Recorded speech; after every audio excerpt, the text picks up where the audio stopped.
मैं मैरी शेले की बुक पढ़ रहा था, उसके अंदर फर्स्ट पेज पर कुछ लाइन्स लिखी हुई हैं। उसके नीचे तो किसी और राइटर का नेम लिखा हुआ था। ऐसा क्यों? अच्छा वो उसको एपीग्राफ कहते हैं।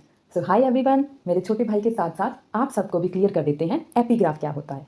एपीग्राफ किसी बुक, चैप्टर या ऐसे की बिगिनिंग में यूज़ की जाने वाली कोई कोटेशन, फ्रेज या पोइटिक लाइन्स हो सकती हैं। लेकिन याद रहे, ये कोटेशन, फ्रेज या पोइटिक लाइन्स किसी और वर्क में से ली जाएंगी। आप जानते हैं इसका पर्पज़ क्या होता है? इसका पर्पज़ होता है रीडर को वो पार देना जिससे वो जान पाए कि इस पर्टिकुलर वर्क की स्टोरी क्या होगी। इसके बारे में हिंट देना रीडर को कि इस पर्टिकुलर वर्क की थीम क्या होगी।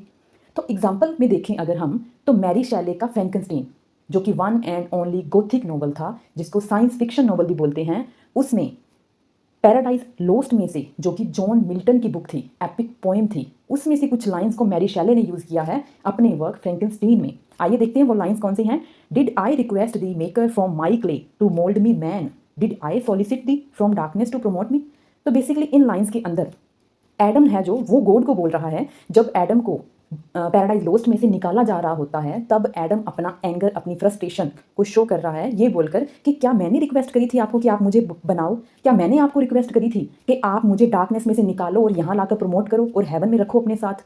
आपने मेरी मर्जी के खिलाफ किया जो किया, फिर अब जब मेरे से कुछ गलतियां हो गई तो आप मुझे निकाल रहे हो। और सेम ही थीम हमें कहाँ देखने को मिलती है? फ्रैंकेनस्टीन के अंदर। जब फ्रैंकेनस्टीन का साइंटिस्ट विक्टर एक क्रिएचर को, एक मॉन्स्टर को बना देता है, और जब वो मॉन्स्टर उसके अकॉर्डिंगली नहीं चलता तो वो उसको एक्सेप्ट नहीं करता, उसको डिनाई कर देता है, उसको अबेंडन कर देता है। उस टाइम पर जो वो क्रिएचर है, वो मॉन्स्टर है, वो डीमन है, उसके अंदर भी सेम थॉट्स आ रहे होते हैं कि मेरी मर्जी के खिलाफ तुमने मुझे बनाया और अब तुम मुझे अबेंडन कर रही हो।